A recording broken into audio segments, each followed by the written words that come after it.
Hello. My name is DVORNIK. I'm president of Slovenian Directors Guild. I will try to show you a little bit facts about directing and directors in Slovenia.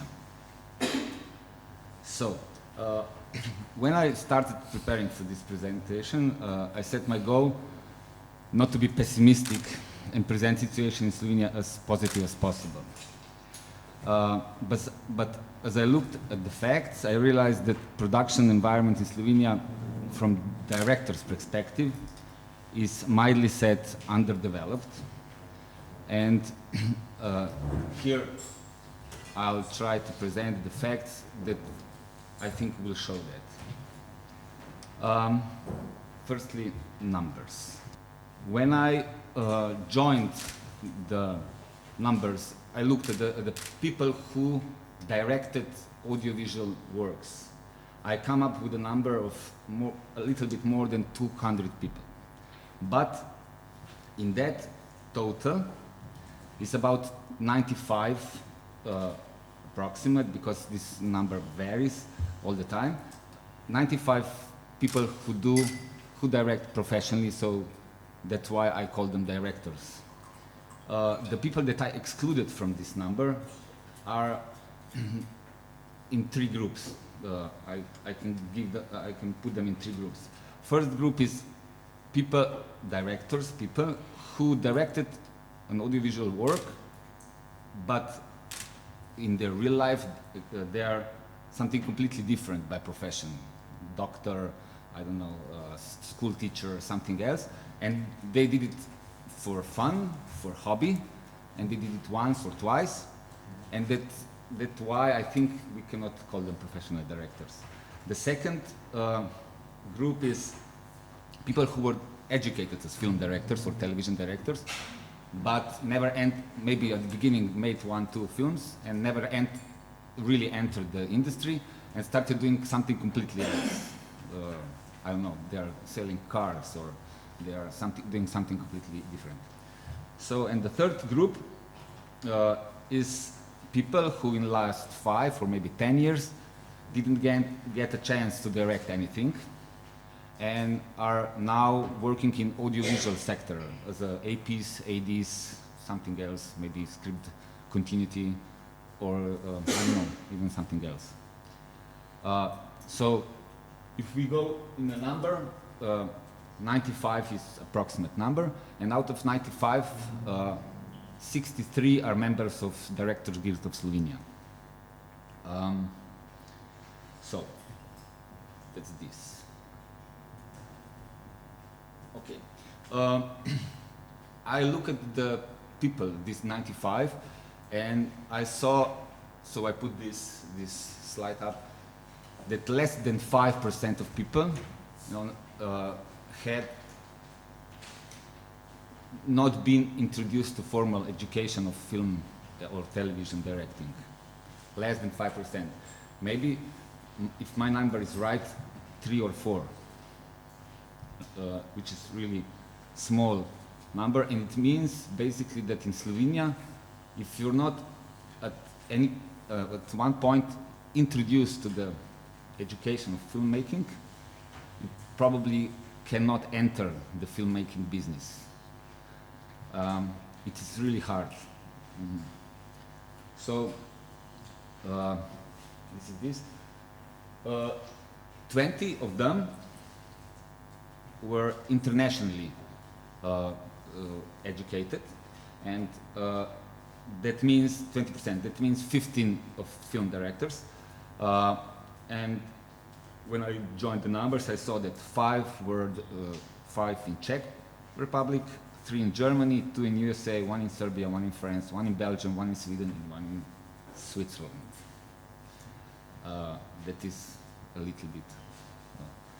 So you see, when we see our people, prospect filmmakers, where they go to be, if they don't want to study filmmaking in Slovenia. Everybody else studied in Slovenia, on Ljubljana film academy, which is called Academy for Theatre, Radio, Film and Television, which is including University of Ljubljana, which is the oldest university in Slovenia. And when I gathered this information, I also, because our friend Delit always says that we have to look at the numbers from the women's perspective, I looked at this percentage, and about 22% of all directors are women. This is approximate number, 22. So that's this, and currently we have 18 students of film and television television directing, and 5 of them are women.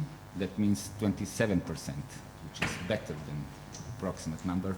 So we're international impact of Slovenian directors, or international, so like internationals. We have 11 active international film directors, and 6 of them are working in commercials, and those 6 are the only, I think not all of them, but I think 3 or 4 of them are the only Slovenian directors that have agents. Everybody else doesn't have agents, work on their personal connection with producers or self-development. And 6, the other number is 6 feature films that were not Slovenian feature films, were made with Slovenian directors. The numbers are that 2 were made in Czech,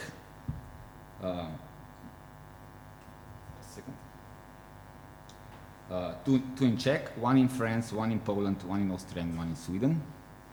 That means that 3 of them were made as a master degree films of the students who studied in 3 of those countries. We have another category, 7 foreigner directors directed feature films that were shot in Slovenian language. 3 are Bosnians, 1 is Croat, 1 is Serb, 1 is German, and 1 is USA, American. Production environment. When I looked at the production environment, I was looking at it from a perspective of director. So I saw that there are 3 basic categories of production, and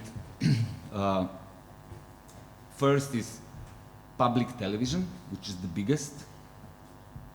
Second are commercial televisions, which are 3 that are worth mentioning. And the third is independent productions, and the third was explained by Joško. This is what is supported by Slovenian Film Center. Public television, then I looked at what can directors, which projects can directors work on. And the most important project that directors work on are those which are commissioned by televisions. And in Slovenia we have this really problematic mentality of television editors, commission editors, directors, producers, whoever. In Slovenia there is really bad practice of commissioning programs. Programs are not getting commissioned, so I gathered the numbers to show you how bad it is. Public television commissioned in last year 2 comedy series, 1 drama series, 1 factual series, 1 cultural show, 1 entertainment show, and 2 children's shows.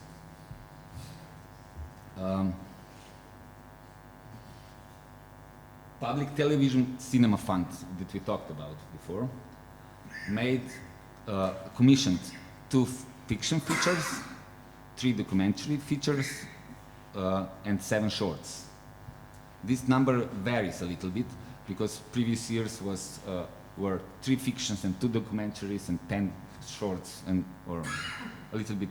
It varies, but it's like that.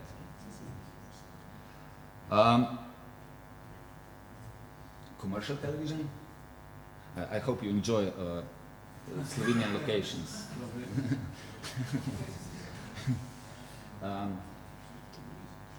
So commercial televisions, I put them, because it's so bad, I put them together, all three of them. So they commissioned 1 daily drama, 2 comedy series and 3 reality shows. Everything else is made inside television, all the other programs. And since before I told you that public television has 11 million for programs, and we count off 1.7 for cinema funds, then it leaves them a little bit more than 9 million. And whenever you work inside with a inside producer, first sentence when they give you something to work is, we don't have any money.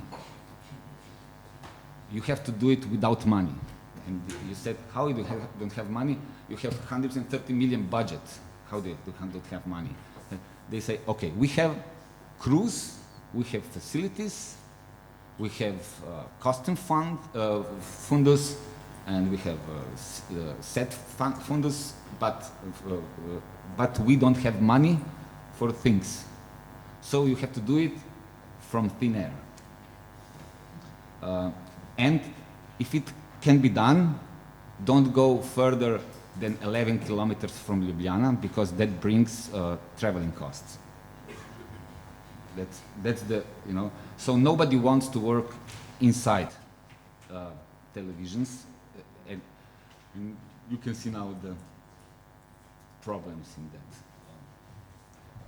aspect. Production standards. I took to show you production standards in Slovenia. Maybe probably they're really similar to everywhere else, but still. I took a feature, short, and television factual or documentary for 50 minutes to show you a little bit how it's done.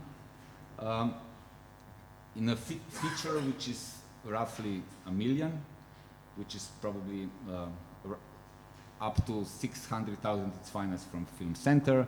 Everything else is maybe co-production and other sources. It has 2 to 6 years development period, 8 weeks pre-production, 4 to 8 weeks shoots. It says 20 to 48 days. It depends on the budget. 4 to 6 months editing post-production, 4 to 6 months sound and color grading and finishing, so a year of post-production. Then it's a festival period and 3 to 30 weeks distribution time in cinemas. Now it's more 3 than 30, but we had some films that ran for 30 weeks, which was, and it is probably one of the most, it was a Slovenian cinema. I think it's the 4th or 5th most, in the Slovenian box office, most, the highest. Okay, short movies. 6 months of development, 2 weeks pre-production, 3 to 10 days shooting period, 2 weeks editing, 4 to 6 weeks sound post-production, color grading, finishing, 0 distribution, maybe festivals, maybe television. 0 distribution. In Slovenia, it's very hard to distribute short films, probably impossible. We are hoping for future that some platform online would change that in the future.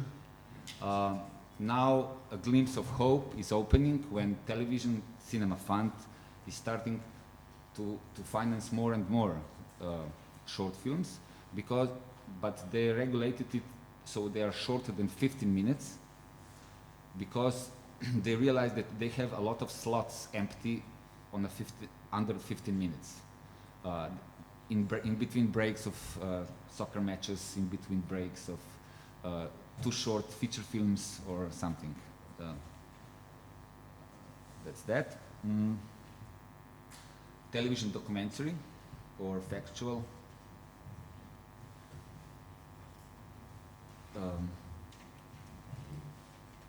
So 6 months development, 8 weeks pre-production, 10 days shooting, 2 weeks editing, 1 week sound post-production, 3 days color grading. Yeah, it's tough. This is tough. There are some examples of better financed documentaries, which are single or 2 main unit shot in a over a period of 6 to 7 months, but these are really not. This is not the case in a broader range. This is really exceptions. These are really exceptions. Okay. Work conditions.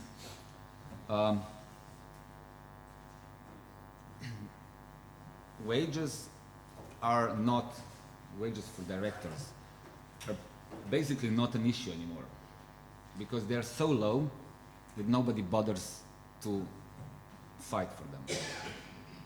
Nowadays, the fight is in getting the author's rights and the contract right. Even though probably almost nobody succeeds to get their author's rights not taken away but bought, the fight is still on. I was explaining before, in Slovenia in '93 we adopted German law which said presumption of transfer of all rights. But Slovenian politicians didn't translate everything, because in a section 20 in German law it says cable retransmission is unwaivable right, and probably there is also other rights which are unwaivable. But for cable retransmission we know. And when we introduced this to Slovenian politicians, they said, well, you don't need that. Why would you need that? There is nothing there for you. Why would you need it? And we say, yes, we need that. We are screwed if we don't have that. So the fight, the biggest fight, is not for wages, but it's for authors' rights. And we hope also that this meeting today and tomorrow also helps us in our fight for getting more attention and more credibility for regaining the author's rights, which wouldn't be unavailable. And our position is that everything that is collectively managed should be unavailable. This is tough, but I think it can be done. Here I see at least 4 categories. One is already unwaivable in Slovenia. That is blank tape levy. This is unwaivable, and it's fairly distributed in Slovenia by 40% for authors, 30% for producers, 30% for actors. And we did an agreement between producers organizations, authors organizations, which were represented by directors of photography and animators, and on the third party were actors. And we signed an agreement that if the government would adopt some change, and the first step would be that cable retransmission should be split on 40 for authors, 40 for producers, and 20 for actors. That was agreement, and it was signed by 2 production organizations, Actors Guild, and 3 authors organizations. But still, government didn't do anything about it because the copyright law wasn't adopted yet. We hope it would be for April 2016, because we have to adopt directive from Europe. This is first. Then all the other talk about weeks, hours per day. It's really child talk, you know. We have, okay, let's have 5 plus 2, 5 plus 1 week, 6 plus 2, 6 plus 1 week. It doesn't matter, really. We have 12 hours shoot day. Maybe we have 13 hours shoot day. Maybe we have 16 hours shoot day. And because it's not regulated, Slovenia is probably the most interesting country for production service for commercials in Europe, because you can shoot a shooting day for 20 hours and you pay for 1 day. Now, technical sector started to be opposed that, and they wanted, and I think that now they agreed on that 15th or 16th hour is the second day. If you go to 15th hour, you reach the barrier when you have to pay second day. And they reached an agreement that 13th and 14th and 15th hour have to be paid by some amount. So that's technical sector. Directors never get paid if they work over hours. Directors always work +2, +1, because they have to prepare for next week. Directors work on fixed wages, and they're practically typical example of zero-hour contract. For my feature, I counted that my hour was paid 72 cents per hour, which is really terrible.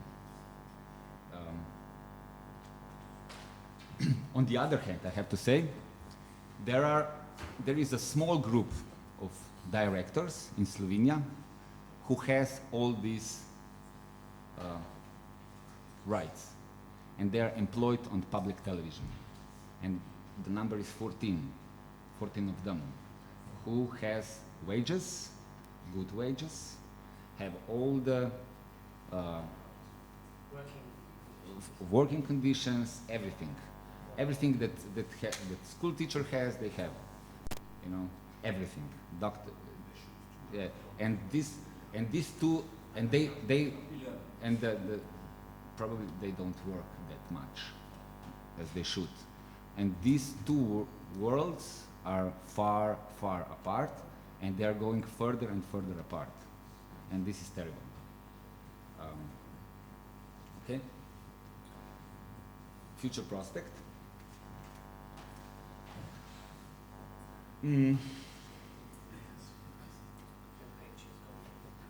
Yeah, picture went crazy. Future prospect for you. This is a future prospect for you. For tomorrow. A little bit crazy. Technician will change that. We, as the directors, realized that we have to improve our production environment. Not necessarily directly benefiting us directors, the whole production environment. So now for 4 years we struggled, we lobbied, we talked to the ministers, to the politicians, and as a first agenda, in a cooperation with Film Center, we had Slovenia has to have tax incentive in a form of tax rebate. It has to have at least 25, because there is a fortunate event in Slovenian cinema history. In 60s, there was this transfer of money from Italy through Algeria, and this money was brought to Yugoslavia as a co-production money for films. And in that period, a lot of German and Italian films were made in Slovenia and in Croatia. And in that time, old filmmakers say those crews that worked in 60s and early 70s were compatible with every crew internationally. Because the knowledge was brought in. Everybody now knows that we have to bring international crews into the country to lift up the whole industry so we could work as a directors. Even knowing that if foreign crews are coming, directors and screenwriters are the only two groups in the filmmaking industry that have nothing of it, you know. But in a second, third, fourth step, we benefit a lot. And that was our mission. And today, we have a first result. How do you benefit in the third or fourth step? If your grip cannot pull your you know, dolly, you cannot have in the 5th, 7th, 27th run, you say, oh fuck it, just go with static, you know, with pen, you know. Do you understand what you talk about? Yeah. If your gaffer cannot set up a light, you said, I want to look like a, you know, a Fincher shot, and it's like, you know, what's that, you know? Do you understand what I'm talking about? Yes. And you know, when the technical knowledge increases, the whole, yeah, of course, and that's why directors, and mostly only directors, lobbied for tax incentive, because we are those, when film comes out, we have to stand in front of the film and say, this is my film, and everybody watches you. And if it's crap, everybody still watches you, you know? And, okay. Now that this step is going further, on one more thing, I have to say that. It wouldn't be possible if we if we didn't have a great example from our neighbors, Croatians. And this is the story, you know, now in Parliament. They ask us back, why do they shoot Game of Thrones in Croatia and not in Slovenia? I can show you the castle, this castle. When R.R. Martin was in Slovenia, he said, oh, I should write something for a castle in a rock, you know. In my next book, something will happen in a castle in a rock, and we should shoot it here, you know. And when producer says, do you have tax incentive? No. Okay, we are going to Croatia. You know? So everything else for a future prospect will come up from here, you know? And we have to do a good movies, of course. Questions, please.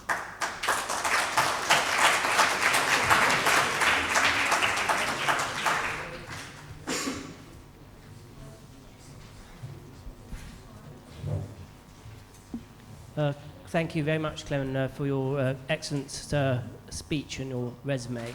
I have a couple of things I wanted just to talk about or ask about. First of all, with the issue of the tax break and so on, you know, you mentioned that directors and screenwriters haven't benefited really, and that, you know, this sort of technical craft level will bubble up and benefit you.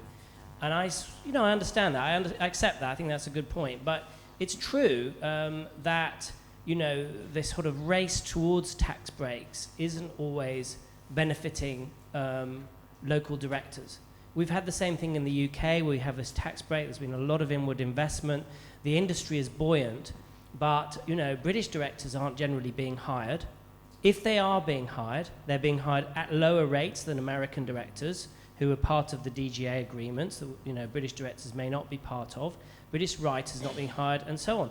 And so, you know, I think that we have to start to think, well, what is it that directors can get from this in a more sort of direct way? One of the things that in Britain we've been involved in lobbying about is in Directors UK, is to say, well, look, you know, there needs to be a kind of investment in training because the skills base locally is very important, and you need to have a sort of an investment in that. And we've said that directors should be part of that, that we should have directors, a cadre of directors who can actually be at the level of skills where they can go and work potentially on those productions.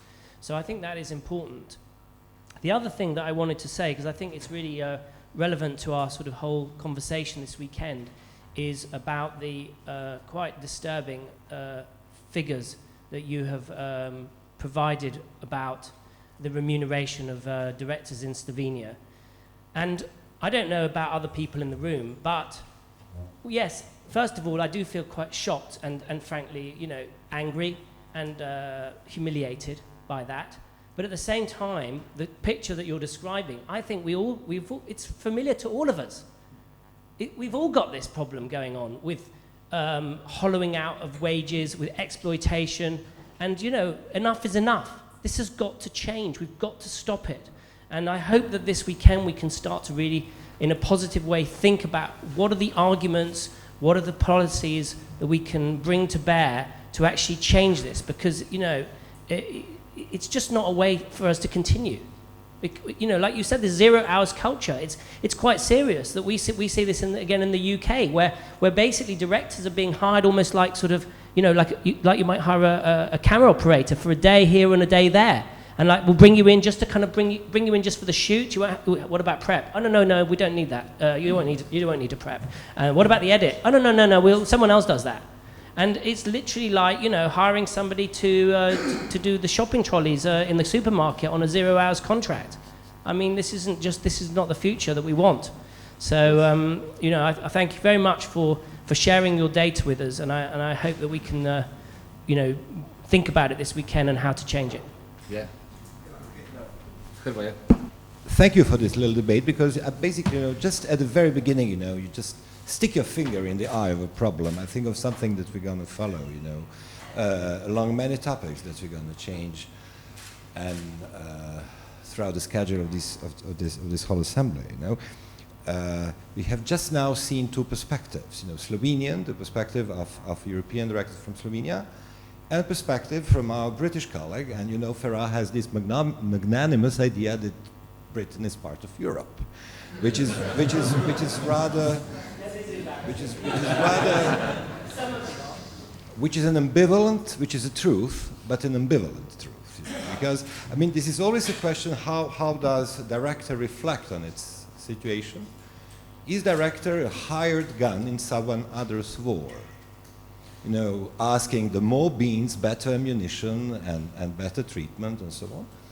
Or is the director someone who really fights its own wars, you know, making its own films? You know, so what Slovenians have as a position is they are the part of the filmmaking community, feel themselves the core of the filmmaking community, and have this idea that the incentive might be good for this little community, you know, because because they're not talking incentive, because the British incentive is something else. You have incentive, it's absolute, it can grow up to the limit.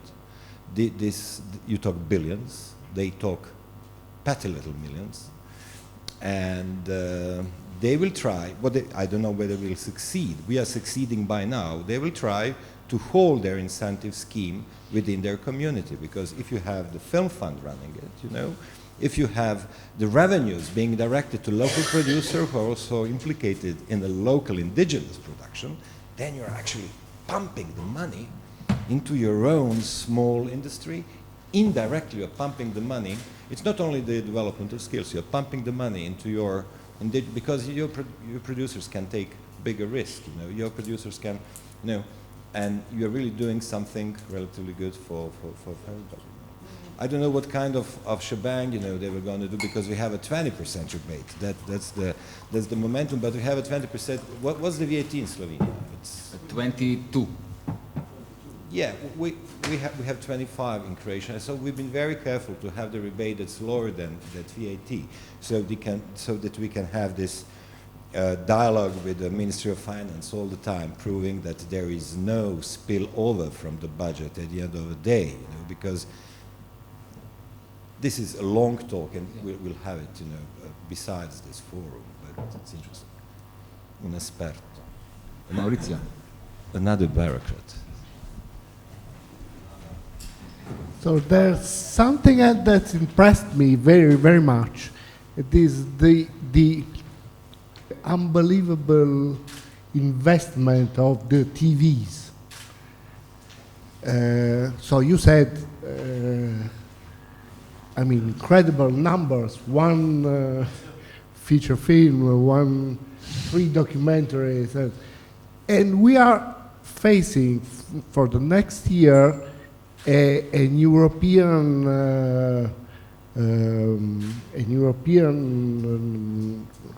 how do you say, law, the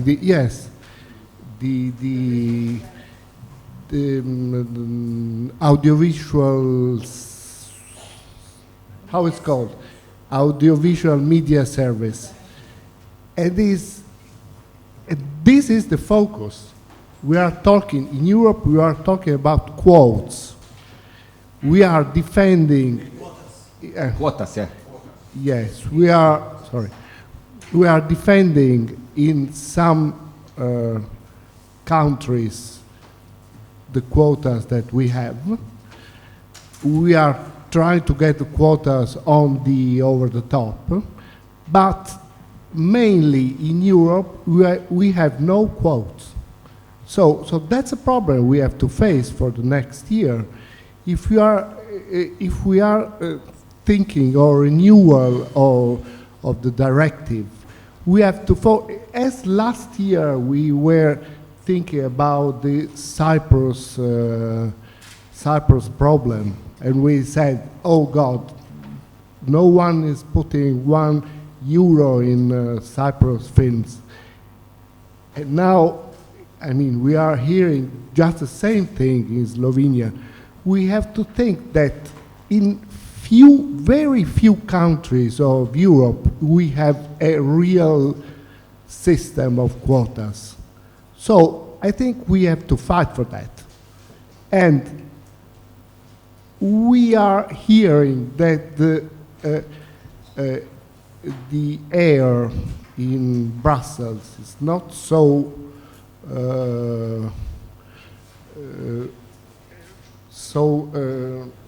how can I say?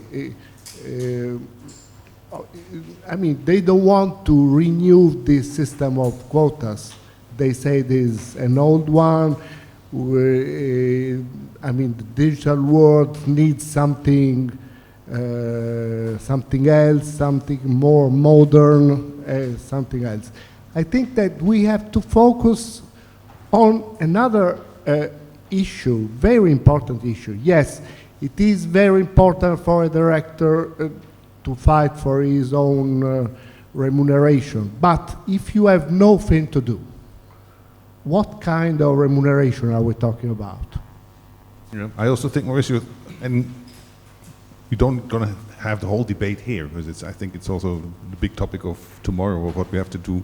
But also there's a very basic situation what he has talked about, and which is in a lot of countries also. Austria is now fighting with it.